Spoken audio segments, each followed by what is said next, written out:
नमस्कार दोस्तों, आप सभी का एक बार फिर से स्वागत है हमारे चैनल दुर्गा भक्ति मार्ग में। आज मैं आप सभी को सुनाऊंगी रविवार के दिन सुनी जाने वाली सूर्यदेव की कहानी। एक बार की बात है, सूरजमुखी की माँ और बीवी दोनों रहा करती थी।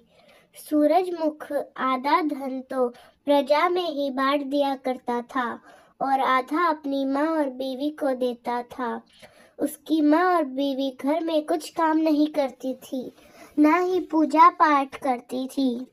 धीरे धीरे उनका सारा धन खत्म हो गया।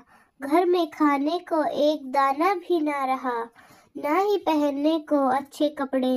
तब दोनों सास बहू फटेहाल सूरजमुख के दरबार में गई।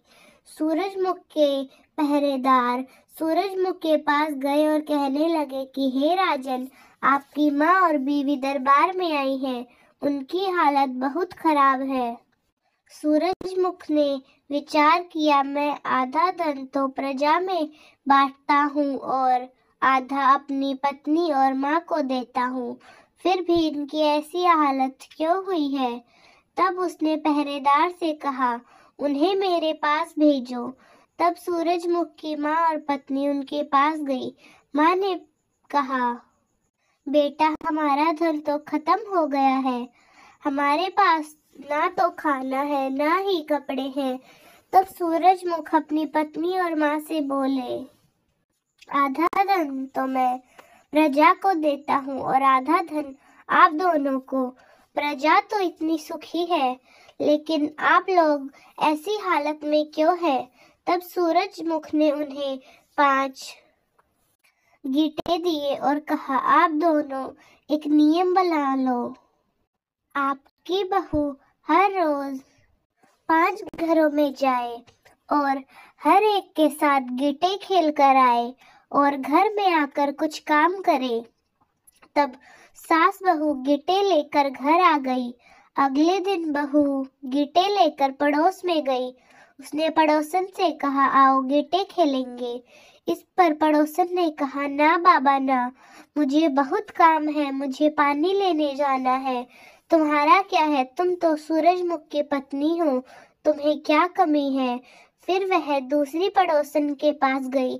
उसने भी यही कहकर, मुझे तो चूल्हा चौका करना है। तीसरे ने कहा, मुझे कपड़े धोने हैं। चौथी बोली, मुझे पूजा पाठ करना है।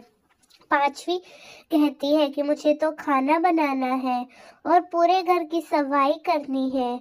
इस तरह दिन ढल गया और उसके साथ किसी ने भी गीटे नहीं खेले और वे निराश होकर अपने घर आ गई। उसकी सास ने पूछा, बहू आ गई गीटे खेलकर। तब बहू ने कहा, नहीं माँ जी, किसी के पास मेरे साथ गीटे खेलने का समय ही नहीं है। तब सास और बहू ने विचार किया, क्यों ना हम भी सब की तरह सुबह सुबह उठकर घर का काम काज करें। फिर वे दोनों सुबह उठकर घर का काम काज करने लगी, पूजा पाठ करने लगी और उनके धन में बरकत होने लगी। कुछ समय बाद वह दोनों सूरजमुख के दरबार में गई। तब पहरेदार सूरजमुख से आकर बोले, महाराज, आपकी पत्नी और माँ आपसे मिलने आई हैं। उन्हें बहुत ही कीमती वस्त्र पहन रखे हैं। तब सूरजमुख ने कहा, दोनों को अंदर भेज दो। तब माँ ने सूरजमुख से आकर कहा, बेटा, हम तो बहुत सुखी हैं। तुम जो धन देते हो वह हमारे लिए पर्याप्त है। तुमने हमारी आंखें खोल दी। तब सूरजमुख अपनी माँ और पत्नी से कहते हैं कि धन चाहे कितना भी हो, अगर हम मन में आलस करते हैं तो वह घटता है। इसलिए बिना आलस किए घर में काम धंधा करो, पूजा पाठ करो, दान धर्म से शांति मिलती है। सूर्य भगवान जैसे आपने सास और बहू को दिया, वैसे सबको देना। तो दोस्तों, कैसी लगी आपको हमारी आज की कहानी? कमेंट्स में ज़रूर बताएं। धन्यवाद।